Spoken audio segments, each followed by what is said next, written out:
Hi hello ನಮಸ್ಕಾರ. ನಾನಿಲ್ಲಿ cabbage fry ಹೆಂಗೆ ಮಾಡೋದು ಅಂತ ಹೇಳ್ಕೊಡ್ತೀನಿ. ಮೊದಲಿಗೆ ಇಲ್ಲಿ ಕ್ಯಾಬೇಜ್ ಸಣ್ಣ ಕಟ್ ಮಾಡ್ಕೊಂಡೀನಿ.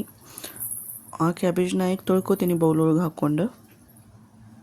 ಒಂದು 2-3 ಸಲ ಉಪ್ಪು ಹಾಕ್ಕೊಂಡು ತೊಳ್ಕೊರಿ ಅದನ್ನು.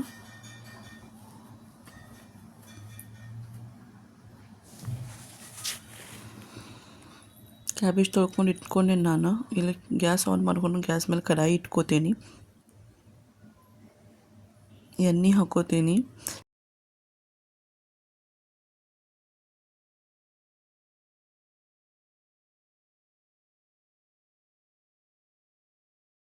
ಎಣ್ಣೆ ಕಾದ್ಮೇಲೆ ಇದ್ರೊಳಗೆ ಸಾಸಿವೆ ಜೀರಿಗೆ ಹಾಕೋತೀನಿ. ಈಗ ಇದ್ರೊಳಗೆ ಸಣ್ಣ ಕಟ್ ಮಾಡಿದ ಉಳ್ಳಾಗಡ್ಡಿ ಹಾಕೋತೀನಿ. ಉಳ್ಳಾಗಡ್ಡಿನ ಫ್ರೈ ಮಾಡ್ಕೋತೀನಿ.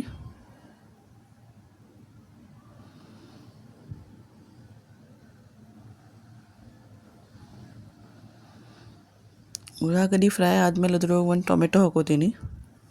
ಕಟ್ ಮಾಡಿದ ಟೊಮೆಟೊ, ಸಣ್ಣಗೆ ಕಟ್ ಮಾಡಿದ ಮಿರ್ಚಿ,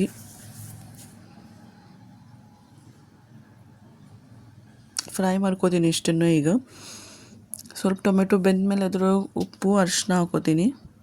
ಖಾರಕ್ಕೆ ಮಿರ್ಚಿ ಹಾಕ್ಕೊಂಡೇವು ನಾವಲ್ಲಿ.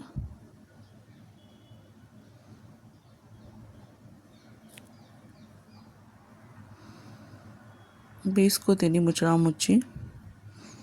ನೋಡಿ ಇಲ್ಲಿ ಬೆಂದೈತಿ. ಇದೆಲ್ಲ ನೀರು ಬಿಡಾತೈತಿ ಎಲ್ಲ ವೆಜಿಟೇಬಲ್ಸ್ ಒಳಗಿಂದ. ಈಗ ಇದ್ರೊಳಗೆ ಕಟ್ ಮಾಡಿ ಇಟ್ಕೊಂಡಿದ್ದು ಕ್ಯಾಬೇಜ್ ಹಾಕೋತೀನಿ.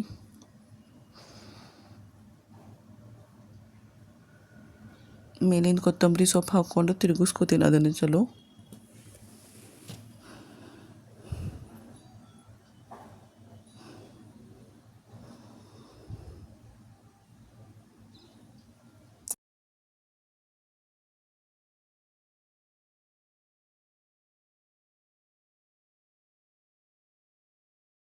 ಎಲ್ಲ ಮಿಕ್ಸ್ ಆದಮೇಲೆ ಮುಚ್ಚಿ ಒಂದು ಸ್ವಲ್ಪ ಬೇಯಕ್ಕಿಡ್ತೀನಿ ಅದನ್ನು 1-2-3 ನಿಮಿಷ. ನಾನು ಇದ್ರೊಳಗೆ ನೀರು ಹಾಕಿಲ್ಲ. ನೀವು ನೋಡ್ಬೋದು, ನೀರು ಹಾಕಬಾರ್ದು ಇದ್ರೊಳಗೆ. ನೀರು ಹಾಕಿದ್ರೆ ಟೇಸ್ಟ್ ಬರಲ್ಲ. ಮೇಲ್ಗಡೆ ಸ್ವಲ್ಪ ಗರಂ ಮಸಾಲ ಹಾಕೋತೀನಿ ನಾನು. ಕಲಿಸ್ಕೋತೀನಿ. ಗರಂ ಮಸಾಲ ಹಾಕಿದ ಮೇಲೆ ಸ್ವಲ್ಪ ಮುಚ್ಚಿ ಬೇಯಿಸ್ಕೋತೀನಿ. ಸಣ್ಣ ಉರಿ ಒಳಗೆ ಬೇಯಿಸ್ಕೊರಿ. ಈಗ ನೋಡ್ಬೋದು ನೀವು, ಕ್ಯಾಬೇಜ್ ಫ್ರೈ ತಯಾರಾಗೈತಿ. ಇಲ್ಲೇ ಚಪಾತಿ ಕೂಡ ರೊಟ್ಟಿ ಕೂಡ ತಿನ್ಬೋದು ನೀವು. Thanks for watching.